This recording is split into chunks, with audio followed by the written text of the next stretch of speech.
ஜெயலலிதா ஆன்மீகவாதி தான், ஆனால் மதவெறி பிடித்தவர் இல்லை என்று தமிழ்நாடு காங்கிரஸ் முன்னாள் தலைவர் திருநாவுக்கரசு தெரிவித்தார். சென்னை ராயப்பேட்டை சத்தியமூர்த்தி பவனில் முன்னாள் பிரதமர் ஜவஹர்லால் நேருவின் 60வது நினைவு தினத்தை முன்னிட்டு அவரது உருவப்படத்திற்கு மரியாதை செலுத்தும் நிகழ்ச்சி நடைபெற்றது. இதில் கலந்து கொண்ட பின்னர் செய்தியாளரிடம் பேசிய திருநாவுக்கரசர், இந்தியாவின் அனைத்து வளர்ச்சிக்கும் வித்திட்டவர் ஜவஹர்லால் நேரு என்று புகழாரம் சூட்டினார்.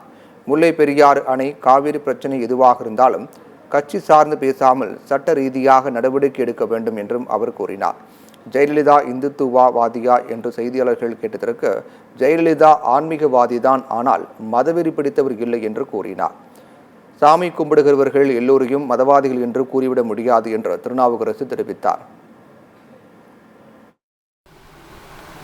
ஏழை நாடாக ஆங்கிலேயர் விட்டு சென்ற போது செல்வ செழிப்புள்ள நாடாக, தொழில் பெருக்கமுள்ள நாடாக மாற்ற இரவு பகல் பாராது பாடுபட்ட தலைவர், பிரதமராக இருந்தவர் அமரர் பண்டித ஜவஹர்லால் நேரு அவர்கள்.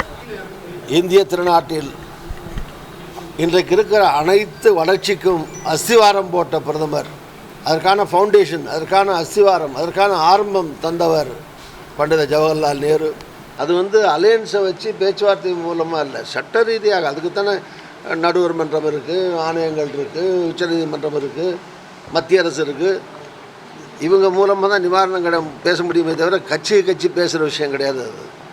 அதில் 2 முதலமைச்சர்கள் பேசுகிற விஷயம் கிடையாது அது. அதனால் சட்ட ரீதியான நடவடிக்கைகள் எடுக்கப்பட்டு அனுமதி இல்லாமல் கட்டப்படுகிற அணைக்கட்டுகளுடைய ஆரம்பத்தை தடுத்திட வேண்டும். அதற்கு உரிய நடவடிக்கைகளை மாநில அரசு எடுக்க வேண்டும், எடுத்துக்கொண்டிருக்கிறது. மேலும் வலுவோடு எடுக்க வேண்டும், மத்திய அரசு வற்புறுத்த வேண்டும். எப்படி இருந்தாலும் எங்களுடைய கணக்கில் இன்னும் கொஞ்ச நாள் தான் மத்திய அரசு இருக்கும். அதனால் 4ஆம் தேதிக்கு மேலே வாக்குகள் எண்ணப்பட்ட பிறகு, எங்களுடைய அரசு வந்த பிறகு இதில் துரிதமாக எங்களுடைய நடவடிக்கைகள் இருக்கும் என்பதை காங்கிரஸ் சார்பிலே தெரிவித்துக் கொள்கிறோம். எனக்கு தெரிந்த ஜெயலலிதா வரைக்கும் ஜெயலலிதா ஒரு ஆன்மீகவாதி தான். சாமி கும்பிடுவாங்க, தெய்வ பக்தி உள்ளவங்க, அப்படி தான் ஜெயலலிதா தெரியுமே தவிர ஜெயலலிதா ஒரு மதவெறி பிடிச்சவர்னு நான் சொல்ல மாட்டேன்.